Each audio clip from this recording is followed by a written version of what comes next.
Americans are now obese. We have a huge number of people who are overweight, and so many people are saying, what's the best way to lose weight? Well, that's a question that many Americans are struggling to get the answer.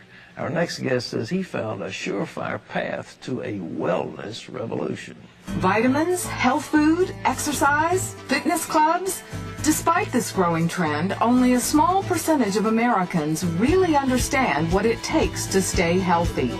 In 1996, Paul Pilzer, a world-renowned economist, became interested in the field of health and made some significant discoveries of his own. He then wrote the book, The Wellness Revolution. 61% of our population is overweight. And worse than that, 27% is clinically obese. That's overweight at a point where you don't know where to turn. Through his scientific research, Paul found out what you need to know to move from sickness and obesity to vibrant well-being. Paul ZANE Pilzer is joining us to share some of his secrets of staying fit. It's in his new book called The Wellness Revolution.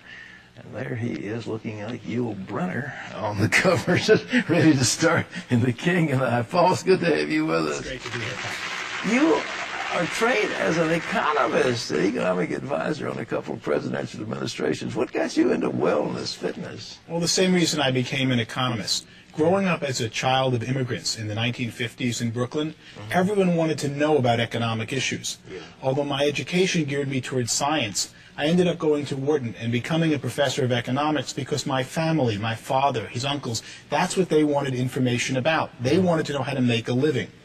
25 years later, as a very successful economist, I realized I'm now in the wrong field. What people mostly need in the United States, the number one problem today, is health, as evidenced by the fact that 61% is overweight and 27% of our population, that's 77 million Americans, are clinically obese. That's shocking, isn't it? It's even more shocking to look at the trends. 20 years ago, the numbers were less than half that. So in the last 2 decades, while we're all talking about health, and it's all you see when you turn on the television or watch an ad, the population of obese and overweight people has more than doubled.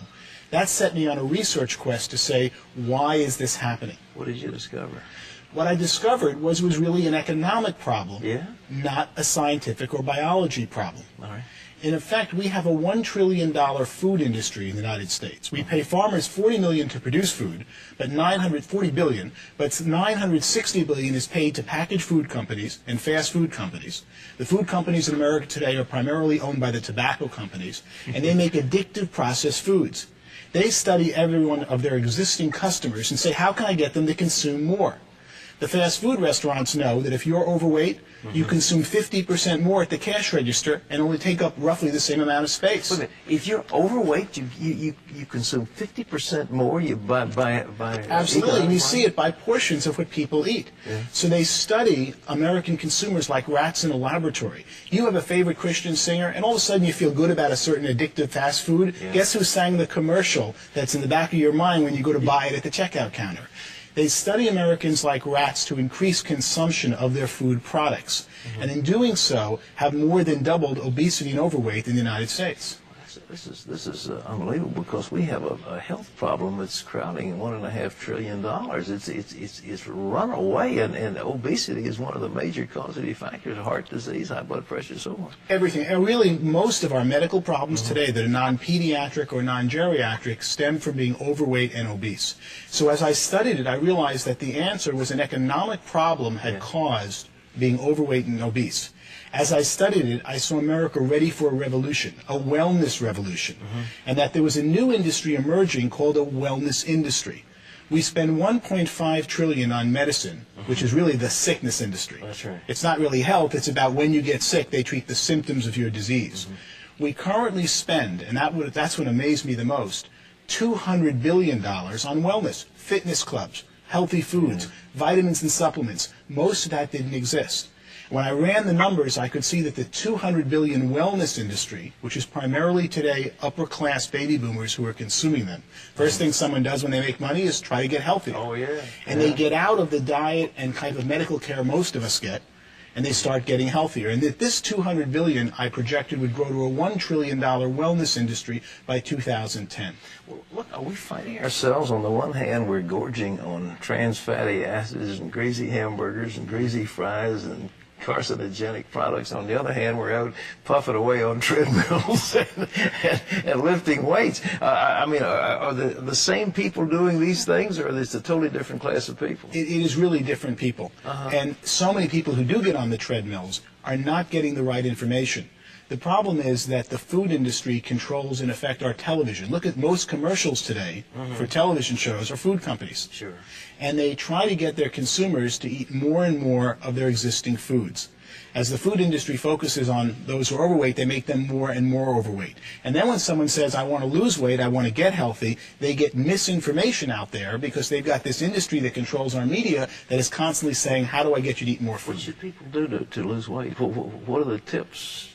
Well, I didn't write a book to come up with tips, but I came up with quite a few in doing my research. All right. The main one is really timing.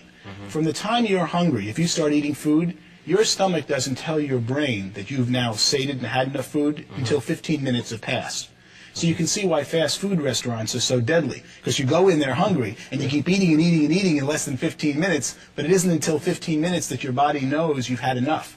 When we used to eat with Grandma and they took time between each course, you naturally controlled the amount you eat because it took 15 minutes between courses, and that told your body to stop eating. What supplements? People spending a lot of money on vitamin supplements. Is there anything that people should be looking for? The main thing they should be looking for is to see that their supplements are real. 1/3 of the supplements that you purchase today in the store are not in the bottle what says on the label, because supplements are an unregulated industry in this country. There are several companies that just buy supplements and rate them just for what's in the bottle, and most of the times what you're getting, or about half the times, you're not getting what's on the bottle. So you've got to find a brand that has in the bottle what's on the label. The wellness revolution, how to make a fortune in the next trillion-dollar industry. Where do people make money in this thing? Well, that's what I started to discover. I could see that there were 15 million Americans of 300 million were getting healthier as they aged. You're a great example about that, especially when we see you on television. As you get older, you're stronger, you're better fit. What's going on? It's people who have time to focus on it are seeking out the right products and services to make them healthy. And that's when I could see an emerging $1 trillion wellness industry. One of the most surprising parts of my research was to find that it already reached $200 billion. But if you think of what you now spend on supplements, on fitness, on weight training, and time and money that you never dreamed you even needed 20 years ago. That's exactly right. You are a very typical consumer of this upper crust that's becoming and will become the entire nation, I believe, as this new wellness industry emerges. Well, boy, I hope you're right. But so, ladies and gentlemen, how you could A, be well, and B, make some money at the same time. This book, The Wellness Revolution, where you can get it? It's by Wiley Press. Is it available in bookstores? Should be in every bookstore around the country. Paul ZANE PILZER, thank you so much for being with us. Thank you very much. It's a real honor. All right. Terry, what's next?